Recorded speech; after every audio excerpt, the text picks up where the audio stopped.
오해는 등자하는데 꺼지지 않아야 하는 등불이라는 제목으로 하나님 말씀 증가하도록 하겠습니다. 우리가 살아가고 있는 이 세상은 점점 더 불법이 만연하고 있습니다. 악이 기승하고 있죠. 어둠이 짙어지고 있습니다. 과거에는 죄를 죄라고 여겼지만 지금은 죄를 죄라고 말하면 그야말로 오히려 이상한 사람이 되어지는 그런 시대가 되어졌습니다. 정직보다 편법이 더 지혜로운 것처럼 여겨지고 희생보다 자기 중심성이 당연한 가치처럼 받아지는 시대가 우리가 사는 시대입니다. 그리고 이런 세상 가운데 하나님이 교회를 세우셨고 또 성도들을 그 교회 가운데 함께하게 하십니다. 그리고 그런 교회를 통하여 그런 그리스도인들을 통하여 세상 가운데 빛을 비추게 하기를 원하십니다. 하나님이 아브라함의 붙들음을 통하여 가든 걸음을 멈춥니다. 아브라함이 이렇게 말하죠. 하나님, 의인이 50이 있어도 그 의인 50과 함께 소돔과 고모라 성을 멸망시키실 겁니까? 하나님이 아니라고 말씀하십니다. 몇 명까지 내려갑니까? 10명까지 내려가죠. 의인 10명이 있어도 소돔과 고모라를 멸망시킬 겁니까? 아니. 그런데 10명이 없었습니다. 10명이 있었다라면 그들이 빛이 되었을 것이고 그들이 소금이 되었을 것이고 그로 말미암아 소돔과 고모라가 변화될 가능성이 있었다라는 겁니다. 근데 10명이 없었기 때문에 결국 멸망할 수밖에 없었던 거죠. 이 시대의 교회의 사명이 바로 여기 있습니다. 이 시대 그리스도인들의 사명이 여기 있습니다.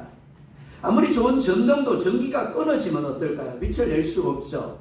자동차도 연료가 떨어지면 움직일 수가 없습니다.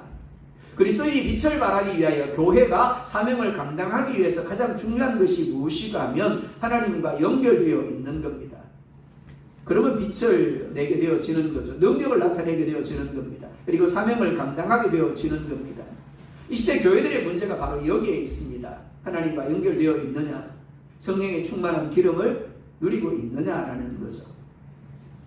하나님은 출애굽한 이스라엘 백성들에게 성막을 주셨습니다. 성막은 단순한 이동식 천막이 아닙니다. 하나님이 죄인들과 함께 하시기 위하여 마련하신 은혜의 장소입니다. 거룩하신 하나님과 죄인은 함께할 수가 없습니다. 빛과 어둠이 공존할 수 없듯이 거룩하신 하나님과 죄는 공존할 수 없죠. 그런데 하나님은 이스라엘과 함께하기를 원하셨습니다. 그래서 성막을 만드셨고 그 성막을 통하여 죄인을 거룩하게 하시고 하나님과 함께하게 하기를 원하신 겁니다.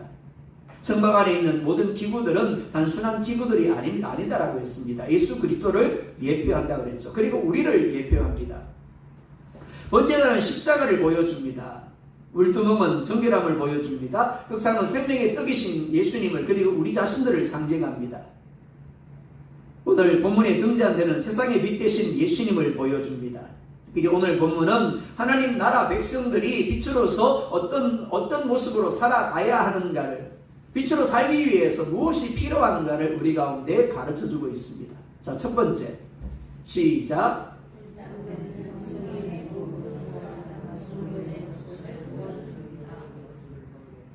그렇죠. 등장되는 성령의 공급하심으로 살아가는 성도의 모습을 보여줍니다. 17절 함께 봅니다. 시작. 아멘. 거기까지요. 등잔대는 그림 띄워주세요. 성소 안에 있었습니다. 그림을 보시면 성전뜰이 있고요. 그리고 성소가 있고요. 지성소가 있습니다. 그 성소 안에 등잔대가 있었습니다. 자, 성막은 한마디로 천막입니다. 예전에 순회극장 혹시 가보신 적이 있으십니까? 공식 극장이 말고 천막으로 만든 돌아다니는 극장이 있었습니다. 저희도 이제 시골이다 보니까 그런 극장에 왔어요. 들어가면 어떻습니까? 불이 꺼져 버리면 깜깜합니다. 아무것도 안 보여요. 옆에 누가 있는지도 안 보입니다. 영화가 시작되면 그야말로 어렴풋하게만 보일 뿐이죠. 성막이 그렇습니다. 성소와 지성소로 나뉘어져 있는데 창문이 없어요. 당연히 빛이 들어오지 않습니다. 그러니까 등잔대가 없으면 성소는 완전히 깜깜한 겁니다. 그러니까 제사장이 성소에 들어가도 아무것도 보이지 않으니까 아무것도 할 수 없는 겁니다. 떡상이 보이지 않습니다. 분향단이 보이지 않습니다. 움직일 수도 없습니다. 왜요? 부딪히고 넘어뜨릴 수 있기 때문에 그렇습니다. 하지만 등잔대가 있음으로 인하여 제사장은 성소에 무엇이 있는가를 보게 되어집니다. 또 자유롭게 움직일 수 있고요. 자신이 해야 할 일들을 하게 되어지는 거죠. 성령님의 역할도 마찬가지입니다. 성령님이 역사하지 않으면 우리는 하나님의 뜻을 분별할 수 없습니다. 예수님을 믿을 수도 없고 말씀을 깨달을 수도 없고 기도할 수도 없습니다. 말씀에 순종할 수도 없습니다. 신앙생활 자체가 불가능해집니다. 그러니까 등잔대가 얼마나 중요한지 모릅니다. 첫 번째, 시작. 17절 상반절 시작. 자, 뭘로 만들었다고요? 순금. 우와, 안 하십니까? 왜 굳이 순금일까요? 순금은 말 그대로 불순물이 없는 금입니다. 그죠?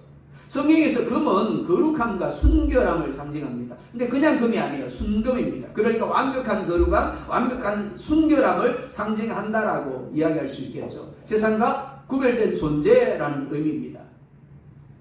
빛과 거룩함은 결코 뗄래야 뗄 수 없는 겁니다. 빛을 발하면 어떻게 될까요? 거룩해야 합니다. 거룩하지 않으면 빛도 없습니다. 많은 사람들이 다른 사람이 문제라고 여깁니다. 그렇죠? 내 남편이 문제예요. 내 아내가 문제예요. 우리 아이들이 문제예요. 아무개 집사님이 문제예요. 아무개 목사님이 문제예요. 라고 생각을 합니다. 그럴 수 있습니다. 세상이 문제라고 여기죠? 다른 사람이 변화되어야 하고 세상이 변화되어야 한다라고 이야기를 합니다. 하지만 하나님은 다릅니다. 우리 자신이 변화되어야 돼. 우리 자신이 문제예요. 빛은 말로 비추는 게 아닙니다. 삶으로 존재로 비추는 겁니다. 가정에서, 일터에서, 그리고 학교에서, 그리고 교회에서 사람들이 우리를 통하여 예수님을 보게 해야 되는 겁니다. 아, 장로님 보니까요. 우리 권사님 보니까, 우리 집사님 보니까 예수님이 보여요. 한 어머니가 믿지 않는 아들을 교회로 인도하기 위하여 수십 년 동안 애를 썼습니다. 얼마나 기도했을까요? 정말 듣기 싫어하는 아들에게 끊임없이 이야기하고 또 이야기를 했습니다. 근데 아들은 끔찍 안 하는 겁니다. 오히려 그때마다 짜증을 내면서 부정적으로 반응을 하는 겁니다. 그러다 보니까 엄마가 더 이상 아들에게 뭔가를 이야기하기가 그런 거예요. 교회 교자만 꺼내도 듣기 싫다고 이야기하지 말라고, 내가 알아서 한다고.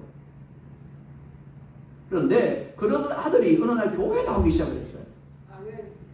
잘하십니다. 그렇게 하셔야 돼요. 사람들이 그래서 물었습니다. 어떻게 아드님이 변했습니까? 어머니가 뭐라고 대답을 했을까요? 이렇게 대답을 했다고 합니다. 제가 먼저 변했습니다. 어머니가 변하니까, 변화된 삶을 보여주니까, 빛을 나타내니까 그 빛으로 말미암아 아들에게 있던 어둠이 떠나가게 되었다는 겁니다. 그리고 아들이 나오게 되었다는 거죠. 아들은 뭘 봤다고요? 어머니의 말이 아니라 어머니의 삶을 보는 거예요. 빛을 보는 겁니다. 사랑 여러분, 빛은 입에서 나오는 것이 아닙니다. 예수님 살아계십니다. 예수님 우리 구원자입니다. 천국이 있습니다. 수백 번, 수천 번 이야기해도 삶이 아니라면 어떨까요? 삶에 빛이 없다면 어떨까요? 그 말은 거짓이 되어지는 겁니다. 근데 삶에서 천국이 보이는 겁니다. 삶에서 예수님이 보이는 거죠. 삶에서 말씀이 진리가 보이는 겁니다. 그건 빛이 나타나는 거예요. 하나님이 순금으로 등잔대를 만들라고 하신 이유가 여기 있습니다. 거룩해야만, 성결해야만 빛이 나기 때문입니다. 두 번째요. 시작. 17절 시작. 그가 또 순금으로 등잔대를 만들되 그것을 어떻게 만들었다고요? 서서 만들었대요. 금을 녹여가지고 틀에 부어 만든 것이 아니라 처음부터 끝까지 망초로 두들겨 만들었습니다. 왜 그렇게 하셨을까요? 하나님이 우리를 다루시는 방법을 상징적으로 보여주시기 위함입니다. 내가 너희를 이렇게 다루는 거야. 어떻게 다룬다고요? 치신대요. 두들기신대요. 하나님은 우리를 사용하시기 전에 먼저 우리를 두들기십니다. 자, 한번 물어볼까요? 나는 고집이 세다, 안 세다? 1번 세다, 2번 안 세다? 다 안 세다 그럴 거예요.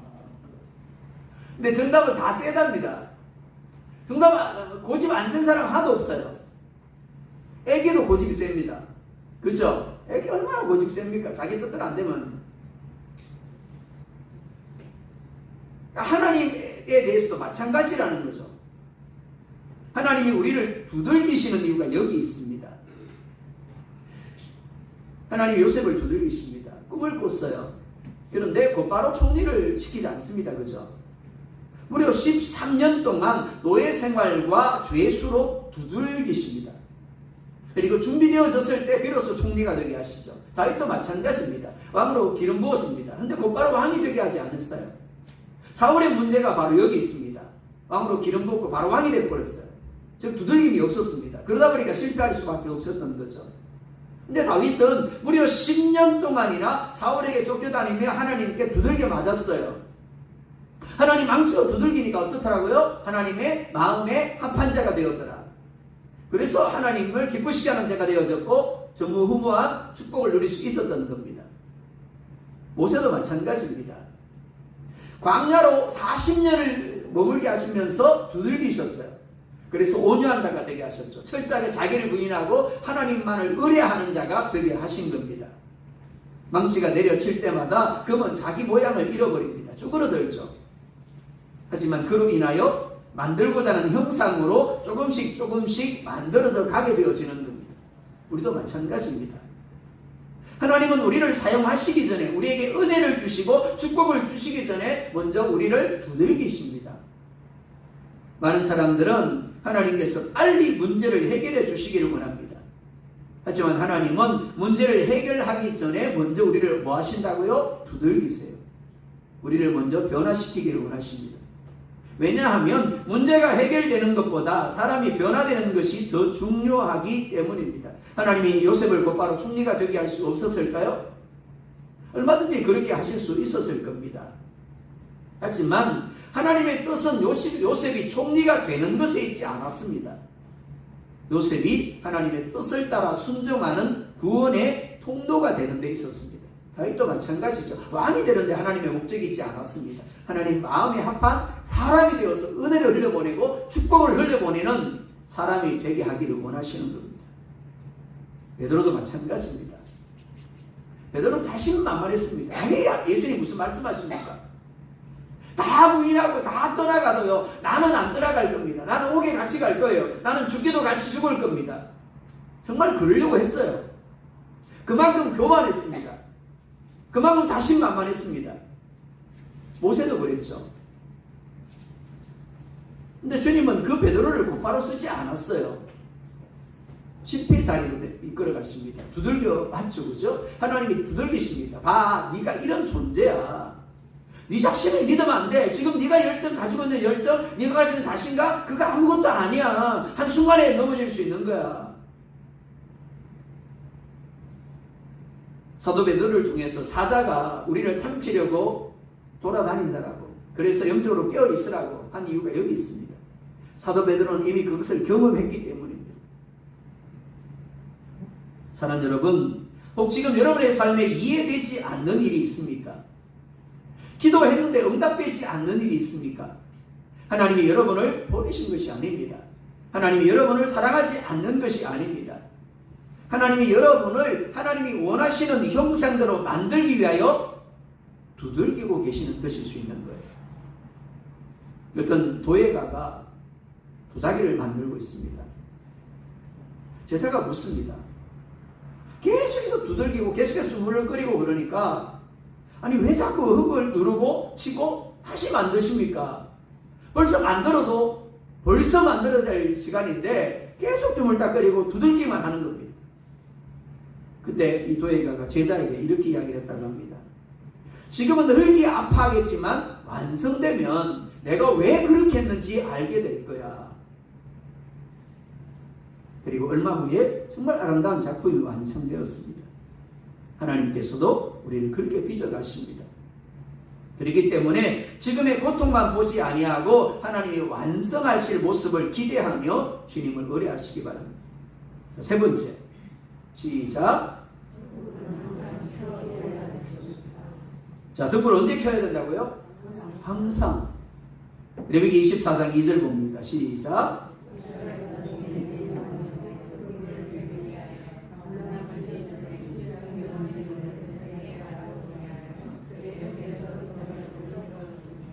아멘. 자, 여기서 중요한 말씀이 뭘까요? 그렇죠. 맞습니다. 계속해서 등잔불을 켜 둘지며.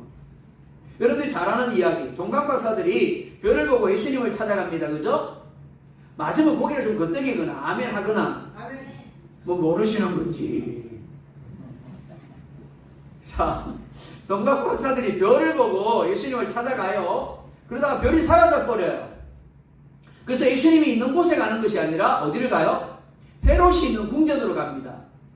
그리고 거기 가서 물어요. 유대인의 왕으로 나시니까 어디 있습니까? 아니 헤롯이 유대인의 왕인데 왕인 사람 앞에 가서 유대인의 왕으로 나시니까 어디 있습니까? 라고 묻는 겁니다. 헤롯이 얼마나 그랬을까요? 그죠? 그리고 어떻게 되었습니까?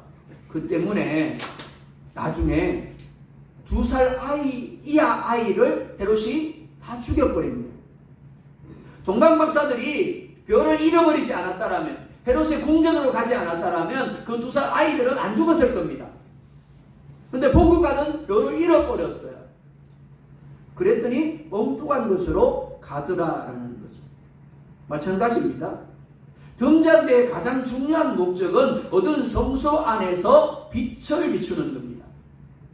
그러기 위해서 계속해서 등잔불을 켜두어야 했습니다. 아무리 순금으로 만들었어도 불이 꺼져 있으면 빛을 비출 수가 없는 겁니다. 등잔대의 가치는 순금으로 만든 데 있지 않습니다. 불이 켜져 있어야 되고 그로 말미암아 빛을 비출 때 비로소 등잔대가 가치가 있는 겁니다. 이는 우리도 마찬가지입니다. 교회를 오래 다녔다고 해서 빛이 나는 거 아닙니다. 직분이 높아진다고 해서 빛이 나는 것도 아닙니다. 예배와 기도와 말씀 묵상을 통해서 성령님의 역사를 누릴 때 빛이 나는 거예요.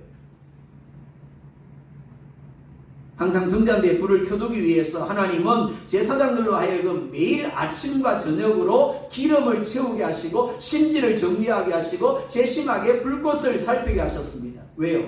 어느 순간 방심하고 무관심하게 되면 불이 꺼질 수 있었기 때문입니다. 우리가 가진 신앙의 문제가 무엇입니까? 오전 예배 때 제가 그런 이야기를 했습니다. 정말 신앙생활 잘하던 분이었는데 교회 개척 때부터 수십 년을 열정을 가지고 함께했던 분인데 심지어 서울에서 경기도로 옮겼는데도 불구하고 매주일마다 예배 때마다 빠지지 않고 오시던 분이었는데 어느 날 갑자기 교회를 떠나버린 겁니다. 신앙생활을 멈춰버린 거예요. 그분이 그럴 거라고 누가 예상을 했을까요? 우리가 가진 신앙의 문제가 바로 여기 있습니다. 하나님은 졸지 않으시죠? 하나님은 주무시지 않습니다. 하나님은 항상 깨어 있습니다. 하나님은 항상 일하고 계십니다. 하지만 우리는 아닙니다. 어느 순간에 예배를 소홀히 하고 기도를 멈추고 말씀을 멀리 하면 어떻게 될까요?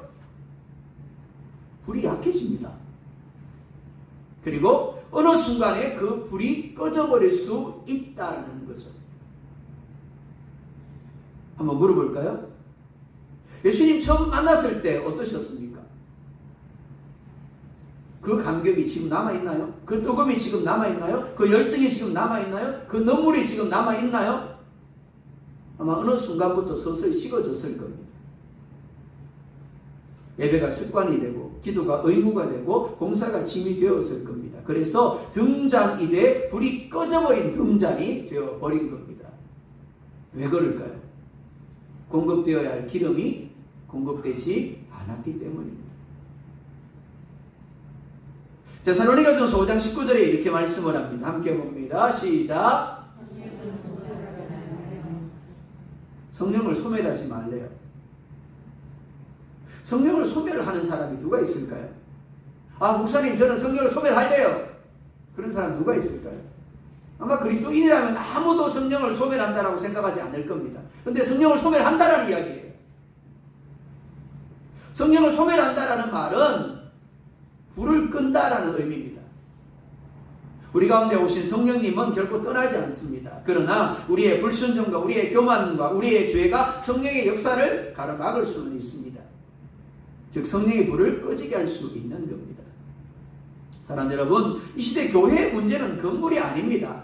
건물이 없어서가 아니라는 이야기입니다. 건물이 낡아서도 아닙니다. 재정이 부족해서도 아닙니다. 사람이 부족해서도 아닙니다. 사모함과 열정과 성령의 불이 약해진 것이 문제인 거예요. 과거 한국교회는 정말 열심히 새벽을 깨웠습니다. 새벽만 깨웠나요? 아니요. 권사님들이 집에 안 가고 밤새도록 교회에서 기도하면서 주무셨어요. 뿐만이 아니죠. 기도원마다 기도하는 이들로 가득했습니다. 그러다 보니까 교회마다 그리고 성도의 삶마다 성령의 역사가 구체적으로 나타났죠. 하지만 풍요해지면서 기도가 식어지고 열정이 식어져 버렸습니다. 과거에 비해서 교회들은 커졌습니다. 교회 수는 많아졌죠. 그러나 성령의 역사, 성령의 능력은 그만큼 나타나지 않고 있습니다. 그렇기 때문에 다시 등불을 살려야 합니다. 다시 성령의 불이 타오르게 해야 하는 겁니다. 자, 네 번째 봅니다. 시작.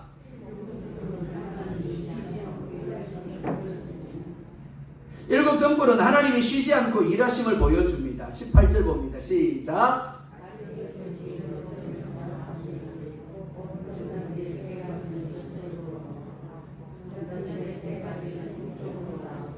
좀 크게 읽으세요. 옆에 사람 좀 깨게. 6가지가 좌우로 나와 있고 중앙줄기까지 합하면 모두 7등잔이 됩니다. 성경에서 7은 완전수죠. 하나님의 완전하심, 하나님의 충만하심을 의미합니다. 이는 성령의 충만한 역사를 상징합니다. 하나님은 지금도 일하고 계십니다. 비록 우리가 보지 못해도, 우리가 듣지 못해도, 우리가 느끼지 못해도 여전히 하나님은 일하고 계십니다. 우리가 잠들어 있을 때도, 우리가 낙심할 때도 여전히 일하고 계십니다. 많은 사람들은 하나님이 침묵하시면 일하지 않는다라고 생각을 합니다. 하나님의 역사가 구체적으로 나타나지 아니하면 하나님이 일하지 않는다라고 생각합니다. 아닙니다. 다니엘의 세 친구가 풀무불에 던져집니다. 하나님이 일하고 계셨나요? 아닌가요? 일하고 계셨죠. 그들의 머리털 하나도 상하지 않았습니다. 다니엘이 굶주린 사자굴에 던져집니다. 하나님 일하고 계셨나요? 일하지 않고 계셨나요?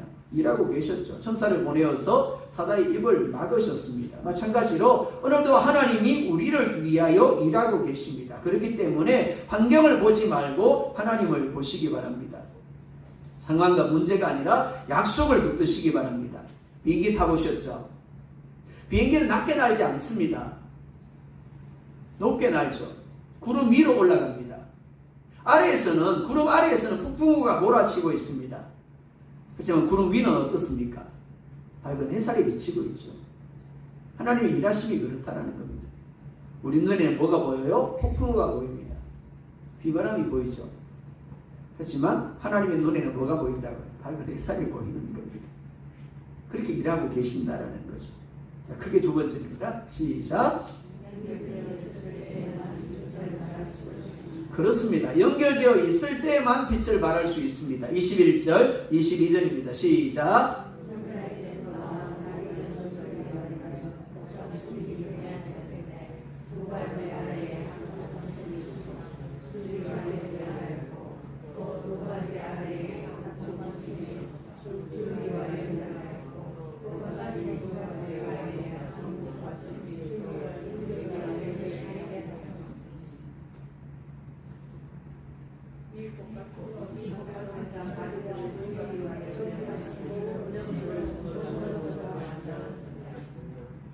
자, 21절, 22절에 반복되는 단어가 있죠. 그렇죠. 연결하였다라는 단어입니다. 형제한테는 6가지가 연결되어 있습니다. 근데 모두 하나의 줄기에 연결되어 있습니다. 그리고 하나의 줄기에서 공급을 받습니다. 형제한테는 따로따로 만들어진 것이 아닙니다. 하나의 줄기에서 6가지가 뻗어나왔습니다. 중앙 줄기를 포함하면 모두 7등잔이 되어집니다. 하나님 왜 이런 구조로 만들게 하셨을까요? 하나님 나라 백성들은 독립적인 존재가 아니라 연결된 존재라는 것을 보여주시기 위함입니다. 그래서 신약 성경에서는 예수 그리스도가 머리이고 교회는 몸이다라고 이야기를 하죠. 그리고 너희는 지체다라고 말씀을 합니다. 성도는 혼자 신앙생활 하도록 만들어지지 않았습니다. 어떤 사람은 그러더라고. 교회 부정적인 모습 때문에 난 교회 안 나갈래요. 그리고 집에서 영상 보면서 예배한대요. 그거 성경적이지 않습니다. 한번 생각해 볼래요? 여러분의 손이 마음에 안 들어요? 잘라버릴래요? 나 저 손은 마음에 안 들어. 그리고 손이 생각합니다. 나는 이 몸 마음에 안 들어. 그리고 몸에 떨어지면 어떻게 돼요? 죽는 거죠.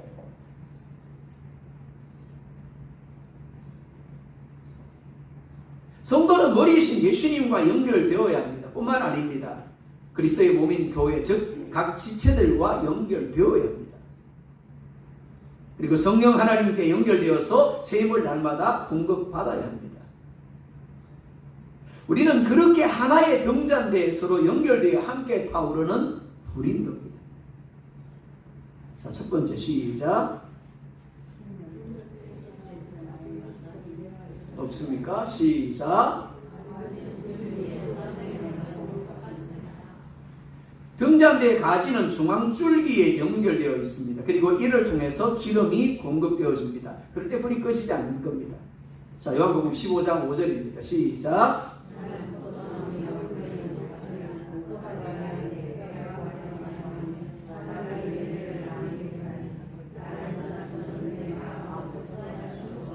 아멘. 가지는 기본적으로 줄기에 연결되어 있어야 합니다. 떨어지면 열매를 맺지 못하는 것은 물론이고 살 수도 없습니다. 신앙생활의 핵심은 예수님과의 관계입니다. 즉 예수님과 연결되어 있는가 하는 겁니다.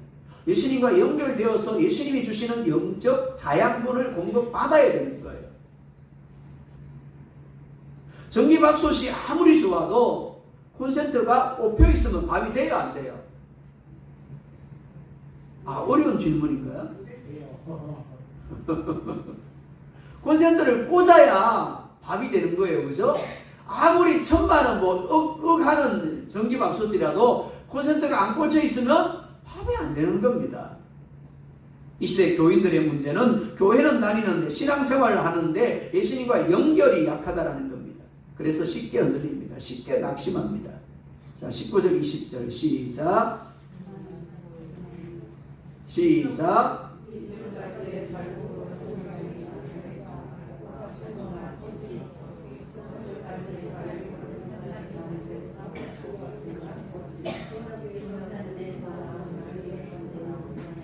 등잔대 줄기에는 살구꽃 형상의 잔넷과 꽃받침과 꽃이 있고, 자, 잔들과 꽃받침과 꽃이 모두 무슨 형상으로 만들었다고요?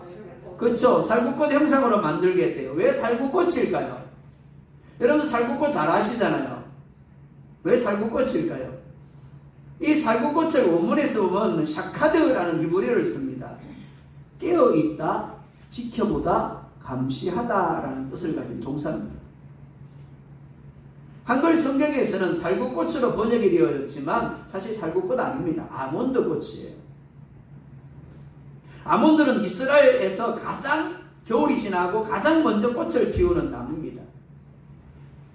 그래서 성경과 유대 전통에서 깨어있음, 신속함, 하나님이 말씀을 지켜 이루심을 상징하는 게 살구꽃, 즉 아몬드꽃입니다. 하나님이 굳이 등잔대를 만들면서 살구꽃 형상으로 만들게 하신 이유가 여기 있습니다. 등불이 꺼지지 않으려면 어떻게 해야 된다고요? 깨어있어야 된다는 거예요. 영적인 면에서도 마찬가지입니다. 사단은 우리가 잠들기를 원합니다. 베드로가 잠들었어요. 그죠? 기도해야 될 때 잠들었어요. 그리고 어떻게 됐어요? 작은 요정 앞에서 자신이 했던, 난 절대 부인 안 할 거야. 난 절대 안 떠날 거야. 근데 졸고 나서 와가지고 뭐라 그래요? 나 몰라. 나 그 사람 아니야. 그리고 예수님을 저주까지 합니다. 사단이 그렇게 우리를 잠들게 하려는 겁니다. 기도에, 예배에, 말씀에 게을러지게 만듭니다. 안 하면서도 괜찮다고 여기게 합니다. 그러면서 줄기이신 예수님과 멀어지게 만드는 겁니다. 관계가 느슨하게 되어지고 결국 사단에게 잡아먹히는 거예요. 그렇기 때문에 깨어 있어야 합니다. 아무리 힘들고 바쁘고 피곤해도 죽을 것 같아도 예배의 자리, 기도의 자리, 말씀의 자리를 지켜야 하는 거예요. 여러분, 이를 통해 예수님께 붙어 있어야 하고 성령님이 주시는 기름을 공급받아야 하는 겁니다. 스가랴 4장 2절입니다. 시작.